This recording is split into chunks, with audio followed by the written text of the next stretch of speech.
안녕하세요 여러분. 오늘도 참 좋은 날입니다. 오늘의 묵집바 시작합니다.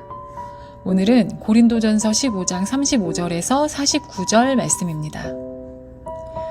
누가 묻기를 죽은 자들이 어떻게 살아나며 어떠한 몸으로 오느냐 하리니 어리석은 자여 내가 뿌리는 씨가 죽지 않으면 살아나지 못하겠고 또 내가 뿌리는 것은 장래의 형체를 뿌리는 것이 아니요 다만 밀이나 다른 것의 알맹이뿐이로되 하나님이 그 뜻대로 그에게 형체를 주시되 각 종자에게 그 형체를 주시느니라. 육체는 다 같은 육체가 아니니 하나는 사람의 육체요 하나는 짐승의 육체요 하나는 새의 육체요 하나는 물고기의 육체라. 하늘에 속한 형체도 있고 땅에 속한 형체도 있으나 하늘에 속한 것의 영광이 따로 있고 땅에 속한 것의 영광이 따로 있으니 해의 영광이 다르고 달의 영광이 다르며 별의 영광도 다른데 별과 별의 영광이 다르도다.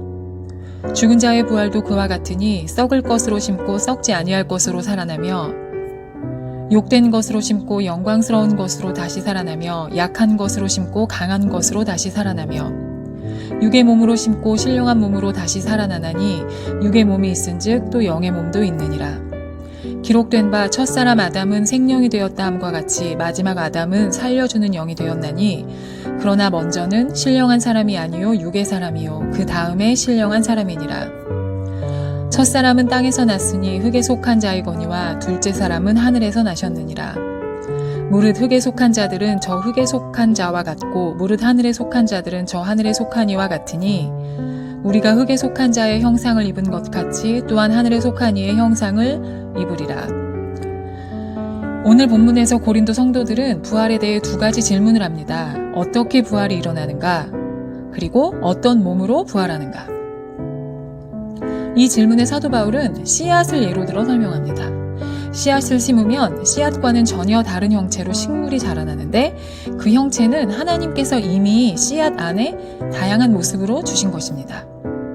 그런데 우리는 씨앗을 심을 때 그 형체를 미리 볼 수가 없죠. 흙 속에 씨앗을 심을 때는 마치 죽은 것과 같은데 시간이 지나면 무성하게 열매를 맺습니다.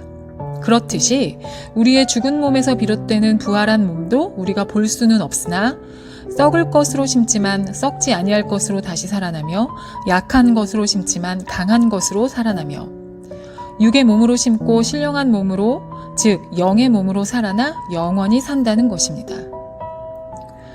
그러므로 부활을 믿는 우리는 부활이 가능한가 불가능한가 혹은 어떤 몸일까 라는 아쉬운 질문에서 멈출 것이 아니라 우리가 아담의 형상을 입고 이목구비를 가지고 세상에 살았지만 예수님을 믿는 모든 사람은 예수님의 형상을 닮아 부활하게 된다는 사실을 믿어야 합니다. 또한 예수님을 통해 영의 몸을 얻고 장차 부활하여 영원히 살게 된 것을 특권으로 여기며 날마다 감사하며 기쁨으로 살아가야 할 것입니다. 참으로 귀한 청년 여러분, 우리가 장차 예수님의 형상으로 부활한다는 것은 상상력에서 나오는 소설 같은 이야기가 아닌 하나님께서 예수님을 통해 약속하신 분명한 소망입니다. 그러므로 썩어 없어질 세상에 속하여 세상의 가치관으로 살지 말고 영원한 생명을 주신 예수님께 속하여 예수님의 사람으로 살다가 예수님의 형상을 닮아 부활하는 기쁨을 누릴 그날을 소망하며 살아가시기 바랍니다. 오늘도 승리하세요. 할렐루야.